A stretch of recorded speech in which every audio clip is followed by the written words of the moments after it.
Listen, I made a funny TikTok this morning. This is what it is. Mille pipes, jou, jou, jou, jou, jou, jou. Mille pipes, afkijk kosten, yum, yum, yum. Mille pipes. Okay, so Jou, jou, jou, jou, jou, jou. check it out. Actually, I'm gonna go meditate. I'm gonna go meditate real quick.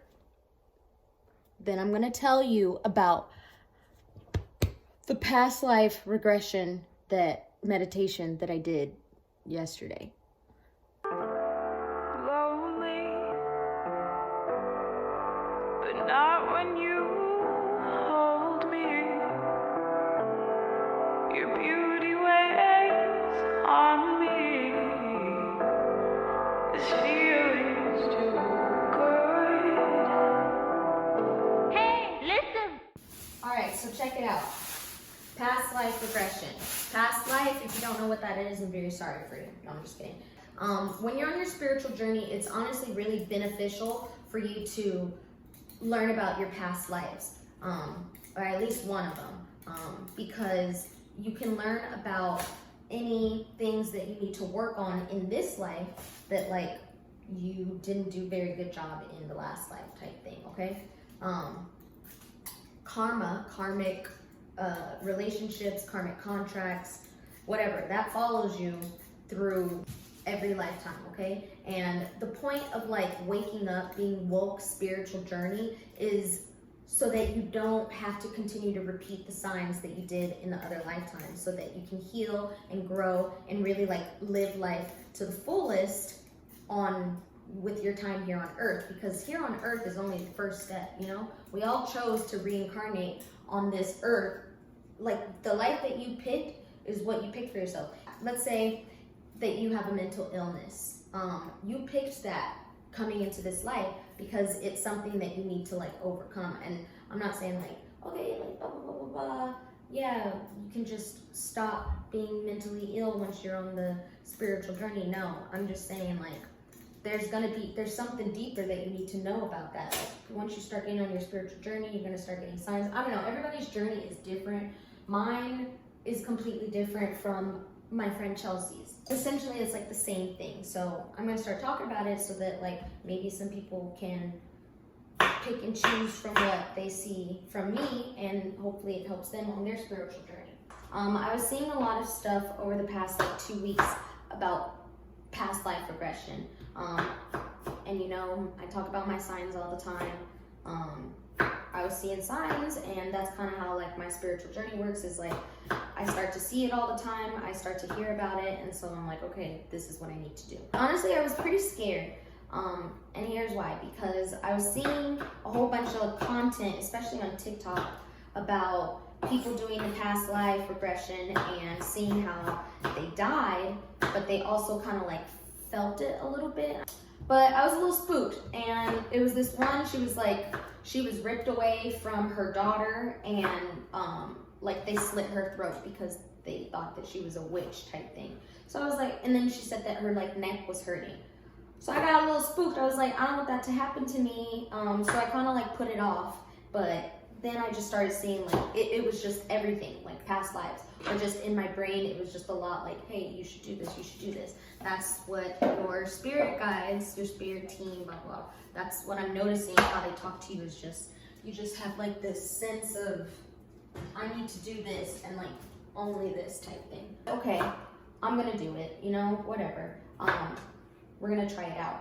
Now, I have shroom lemonade. Like I said, this channel is all about holistic medicine. And I don't do it often, but like, this is it. But I only drink like a little bit, just to, and I guess that could be called microdosing. But that wasn't even microdosing. That was like a micro dose. Like that wasn't even crazy. The reason why I did it is because normally when I like meditate or whatever type of psychedelics, like I don't really visually see anything. So I was actually worried that when I tried to do the past life meditation that I wouldn't be able to see anything. I don't know, like I don't know how to explain it. I tried to explain it to my roommate how when I'm thinking, it's almost just like a story, as if I'm reading a story, but like I'm not seeing the pictures. Maybe that is your imagination. Who cares? It doesn't matter. here's the story, and this is how it went. I told my spirit team, I was like, look, I'm not trying to feel like my head just got chopped off. Like, I'm actually really scared. I need this to be hella mild and chill. You know? You can talk to them because they're there. They're there to help you. That's literally all they want to do. And people will be like, oh, you're just talking to the sky? No. There's people, their energy. Come on, you can't argue with energy. I'm sorry. They're light beings, angels, ancestors. What? Like, they're all around us. I went on YouTube and found a past life regression meditation for beginners. This is the one that I used. If you want to check it out, the link's in the bio. You know, when you're meditating, like going into the dream world, all of that stuff, that's like astral projection. Like, you're kind of like an out-of-body experience. So I had my black tourmaline. It's a grounding stone, good for blocking out negativity, stuff like that. And so I always have that with me when I meditate. So I kind of held it close to my heart because I'm about to do this out-of-body experience. The whole time I was out, it was about 45 minutes, but it felt like 10, 15 minutes to me, like that my eyes were closed. I don't know. I'm getting way too into detail right now, but he was like, when I'm gonna count down from 10, he was like, and I'm gonna snap my fingers at the end, and we're going to bring you to your past life. So I was like, a little weird. I have my headphones in, I'm like eyes closed. By the time he got to the point where he's like, I'm gonna snap my fingers, I was already in like a meditative state. I've been meditating for a couple months now, like pretty heavily. So it's not that hard for me to get into a meditative state, but again, I was still a little scared. I'm honestly the worst storyteller. I'm getting used to it, I'm sorry.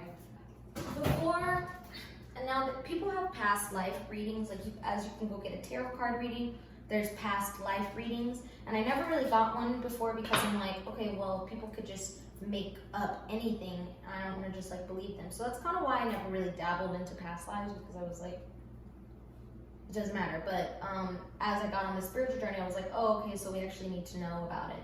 So, and this is another reason why I wanted to drink some of the lemonade, is because I didn't want myself to like make up an entire story. I really like wanted to know what my past life was.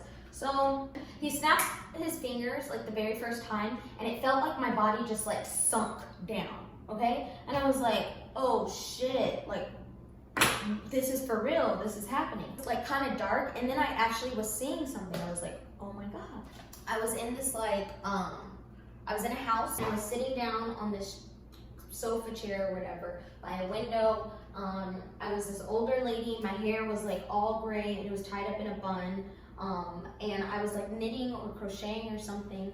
I couldn't really see my face, but that was me. Anyway, so he was like, this is you, like, look around, where are you, anyway. And so I learned that I owned an orphanage. That was like I was living in this like house that I owned and kind of converted into an orphanage. And so like, I would take care of a whole bunch of kids. And then he goes on to say like, okay, go to the happiest day, go to one of the most like joyous day of this life. And he counts down from 3, 3, 2, 1, and snaps his fingers. And again, I was transported, but this time I was like standing on the staircase of this building that I lived in, and a whole bunch of kids were like outside playing. The fire hydrants were going off like in the streets, and water was just everywhere, and all the kids had on like bathing suits or whatever. And it wasn't just like the kids from my orphanage, it was all the other families' kids. Like, they were just having a good time. I saw this milkman with like glass milk cartons. He came up to my my gate or whatever I was standing, and he was just chit-chatting with me. I couldn't really like get what we were saying, but it was kind of like along the lines of like, nice day, like, oh, everybody's having fun. And it was just like, yeah. And this is when I was like, okay, am I making this up right now? So I kind of tried to like look at myself like from a wide angle, and I did. And I started walking down the steps I was seeing, but I was like, okay, maybe I'm not an old person. Maybe I'm like a little bit younger. but it was just like, no, this is you, like you're an elderly woman right now. It honestly looked like an older, like it looked like I was in a scene from Annie.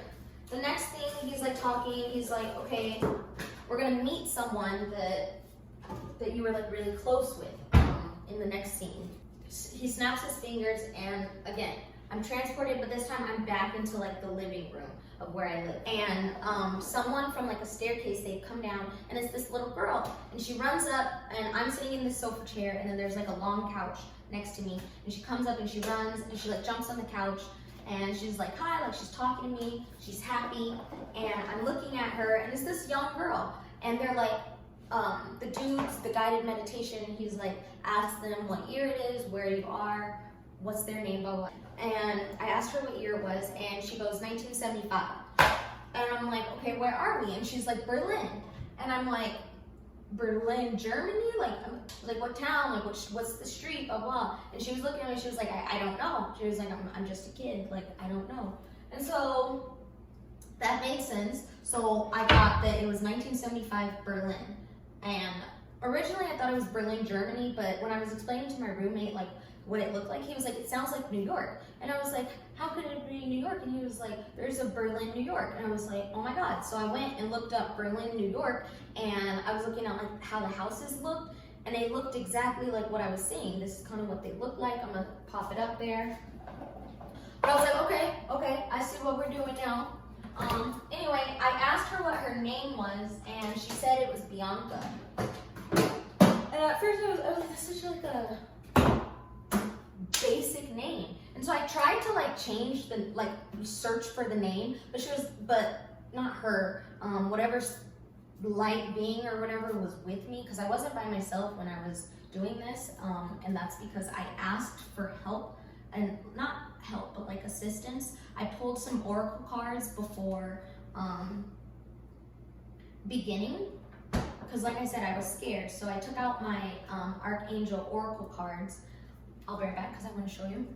Okay, so this is the deck, Archangel Michael, my home dude. So I've been seeing 333 lately, and I keep getting signs like on Twitter and everything, and readings just like you need to be paying attention to the number 33 and 333, okay? So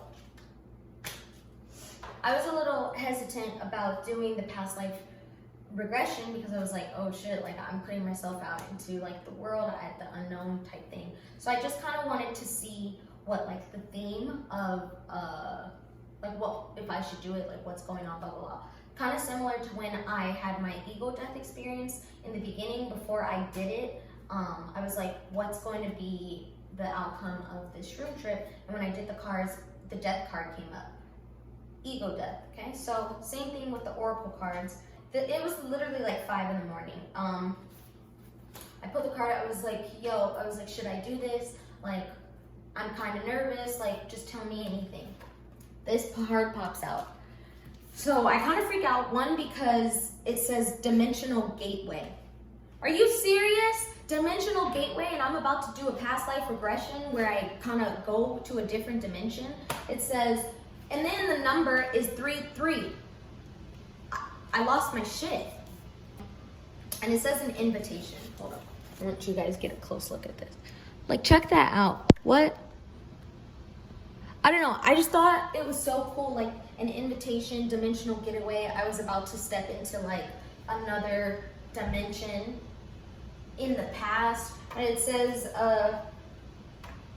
entering this gate enables you to access all the angelic kingdom and Metatron governs. He has sent one of his angels of light to greet and welcome you. Their arms outstretched, blah, blah, blah. Step into the gateway, blah, blah. So when I say that I wasn't like alone, like I had light beings with me kind of like guiding me because I was scared to kind of go by myself. So it's cool that I pulled this card and I was like, oh, okay, cool. This is the gateway is in front of you, step through it now. It was literally 6 in the morning. The girl's name was Bianca. I didn't believe it at first, and then whatever light being was with me, like, he was like, yeah, like this, that's her name, like this is right. So Bianca girl, she's like, can you rub my back? And I'm like, sure. And so I like start to rub her back, And I thought that was kind of cool because that's like a thing that I love to do. Back rubs. My grandma would always rub my back. Like, it's just special to me. I know everybody gets the back rub, but like, it's like, it, you know how everybody has like a certain meaning, like special thing? That's that. Anyway, so then this is when it started to get a little weird. While I was rubbing her back, I felt like a dark presence behind me. And it was a police officer. And I saw him. It was like a police officer behind me. But like I know he wasn't really there. But I thought that was weird. But and I overheard like, that's gonna be revealed to you next. Like, don't even worry about it right now, type thing. So then the guided meditation dude, he's like, okay, now we're going to change scenes, and this is going to be what you did in the everyday life. Switch scenes. I'm in the kitchen. And I'm cooking, there's kids running around, and I'm like giving them food, like feeding them. You know, I owned an orphanage, like, that's just what I did. There was also a scene where I was playing the piano and the kids were all dancing and I was singing, and it seemed like I was singing in French, but I also don't really know for sure. I'm gonna have to do it again and to get like a couple more details. But again, this was my first try. Like, I got a lot of information from just my first try. Then he moves on and he's like, okay, so we're gonna go to one of the worst days of this life. And I was a little scared. And in the beginning of the meditation, he was like, at any time you can pull yourself out by just like asking to be brought back to the present.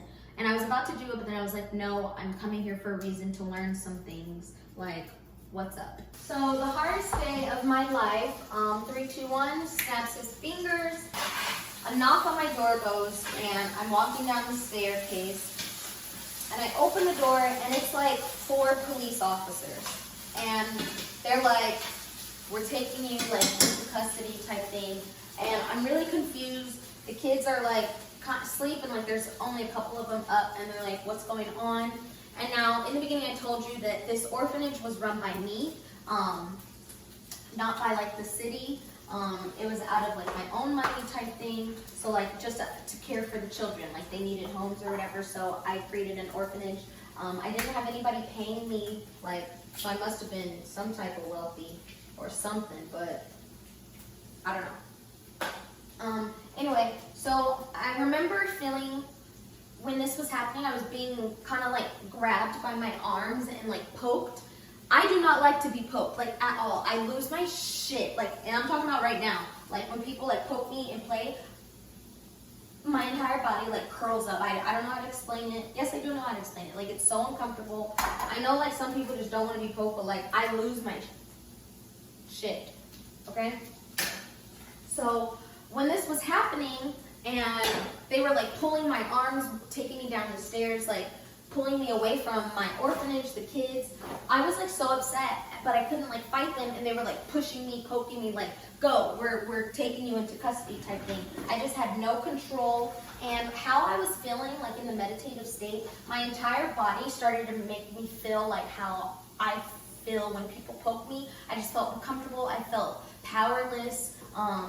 I started to kind of cry a little bit, like teary-eyed.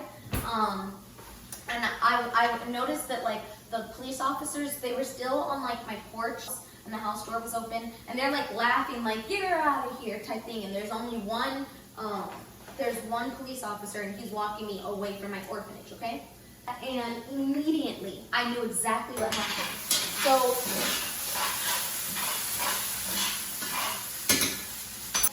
to get serious for a second, this is where my mind went. This is apparently what happened. Apparently.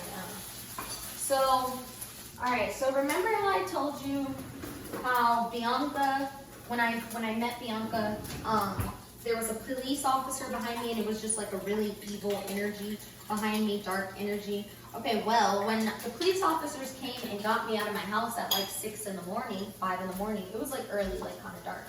But I was being pulled away, and immediately I knew what was like going on. It was like, because the city wasn't in charge of like this orphanage, they all the time were trying to like come after me to like take control over it. And so them arresting me, they were pulling me away, I just knew exactly what was happening. It was almost as if like the police officers were there to like hurt my children, to take me away out of the equation so that they could abuse the children for like a little while. I don't know, this is why I have to do it again, but like I know in my heart for sure that like those police officers did something bad while I was away being locked up for something. Then this is when it started to get weird and I was going to pull myself out of it. It was saying, when I met Bianca, the little girl, because it's like a soul connection or whatever, I just had this like sense that I needed to protect her. I just had to be there for her. So I think when I first met her in that scene where she came and like the police officer, I think like a police officer actually like abused her, sexually abused her, and like that's also why I kind of have this very, very strong, like it's crazy. This even goes into my ego death experience.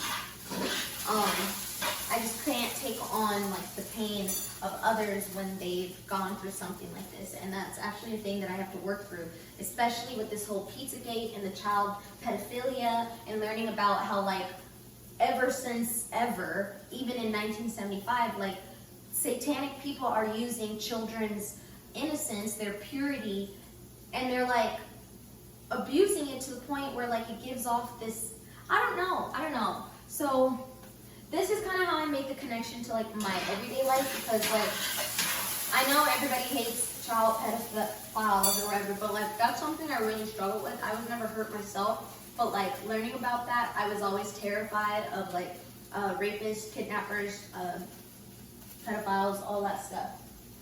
And so it kind of started to make sense as to why that happened in a past life, and as to why that's like my biggest fear, or it was, I'm kind of over it, but like such an advocate for it, okay? For saving the children. Okay, this is the part where I die.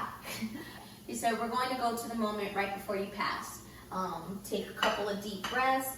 And this is when I was kind of deciding, I was talking to like whatever angel like being was with me. I was like, I don't think I can do it. And they were just like, you got this, like, you're fine. So he goes 3, 2, 1, snaps his fingers. I'm transported back to my living room with the view of the kitchen that I was in. And it's like a small kitchen, like maybe smaller than this. This is in New York, and it's in, I'm gonna, like, you see what the houses look like. I'll try to find it and like put a picture, but whatever. I'm looking at the kitchen or whatever, and I guess I'm cooking. There's no kids downstairs or anything. So I go up, I'm in the kitchen, and there's something in the oven, and so I was cooking, and I went up to it, and I opened the oven, and it's like a blast, like an oven fire or something. And that's when I kind of like woke up. Was it like I opened my eyes, and I had looked at the YouTube video, and I noticed that I noticed it was 44 minutes and 22 seconds. I was gone, I was like in a meditative state for 44 minutes, but it felt like a good 15 minutes, I swear to you. I looked at the time, I was like, damn near an hour I was out, and it only felt like a brief second. I was like, what the heck? Anyway, so that was like my past life regression. After that, I looked up, at that time, I thought it was Berlin, Germany. So I looked up orphanage fires in Berlin, Germany. Didn't really find anything. But then this morning, like I even looked up Berlin fires in, orphanage fires in Berlin, New York. I couldn't really find anything, but like Jen was like, I did see that there was a bunch of fires in 1975. There was like a big telephone fire or whatever. But this is my conclusion, is that maybe it's not showing up because I suspected foul play, just being in that time period, or whatever, not time period, just being, just seeing what happened, like I just knew that like someone had did something. I don't know if they like messed with my oven, I have no clue. And it seemed like I died like maybe a week after I got like arrested or whatever. So my conclusion is that those police officers put like some messed up something in my oven. I don't know. This might be like way out there, but like, I don't know. I have no clue. If they abused my children and then killed me after, because I have to do it again because I need to know more. So to conclude my story, I was an old lady who owned an orphanage out of the goodness of her heart with her money until somebody blew her up with an oven. No, I'm just kidding. And even if it wasn't foul play, I still died by oven fire. That is so funny to me. But I know for sure them police officers did something to my little orphan kids. I don't even think it could be like an orphanage. I just like took care of them. So like, it was maybe like 7 kids. So they were my kids. I don't know how I got them. Let me know if you've ever done a past life regression.